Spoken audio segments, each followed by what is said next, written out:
Running 26.2 miles requires discipline, determination, and motivation. There's a story for every one of those 20,000 runners. The elite runners who have traveled here from other countries, right down to people like me who will be in the back of the pack. You know, we're all running, for a purpose.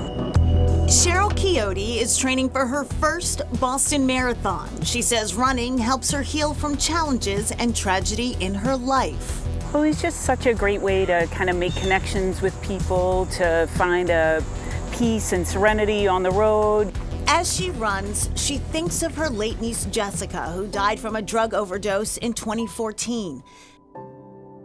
Jessica was only 22. Cheryl is running the 2021 Boston Marathon in Jessica's memory. Jessica was a shining light. She was beautiful. We always talk about her in butterflies, reminding us of Jessica, because that was kind of who she was. She had wings, and she could just kind of float into a room, and she lit up the room.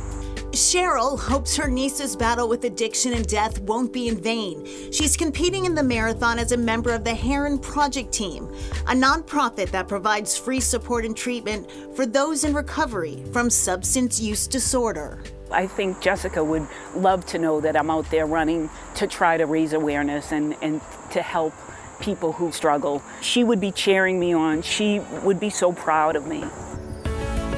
Cheryl started training for the marathon in April, only months after recovering from breast cancer surgery and treatment.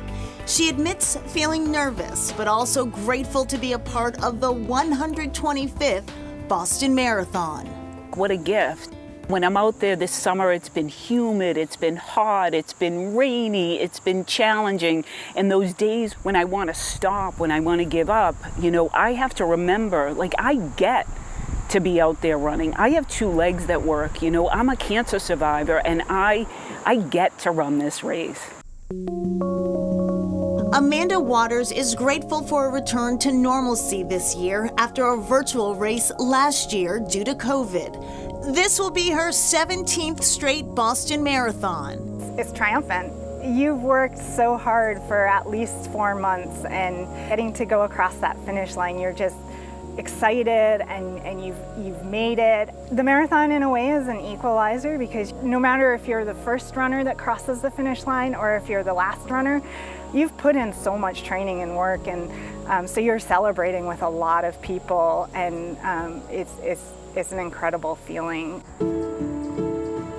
Amanda trains alongside her husband and coach, Michael McGrain. He's set to run his 20th straight Boston Marathon this year.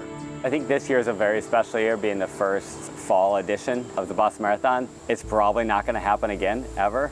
And I feel like coming off the pandemic, it's going to be even more special to have the crowds out there to support the runners and to cheer us on. So I think it's just going to be quite a special day for both the participants as well as the people spectating.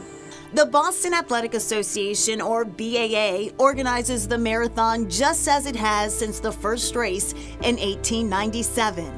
After 125 years, things have evolved, from the footwear to timekeeping to the medals. The biggest change this year, the number of runners. We've reduced the field size down to 20,000 so that we can manage appropriate social distancing. BAA CEO Tom Grilk says, though the marathon is scaled back due to the pandemic, the spirit of the race is stronger than ever. People like to run together, and they like to celebrate together. And for us, it will be our contribution to the reopening of the economy, bringing people here who will go out and spend some money and help businesses that will very much benefit from that. These are champion medals. Jack Fleming started his career with the BAA in 1991 as an intern. He's now the Chief Operating Officer.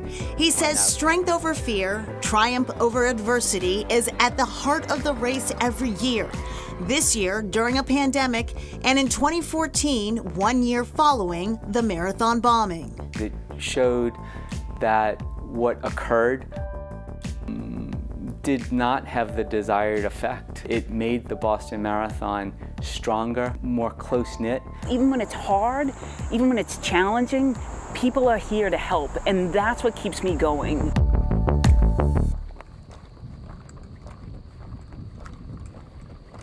Now, Cheryl was only running 2 to 3 miles at a time when she found out she had been chosen to run the marathon for the Heron Project. She says she quickly ramped it up and she is ready to race. The Heron Project was started in 2011 by Fall River native and former Celtics player Chris Herron.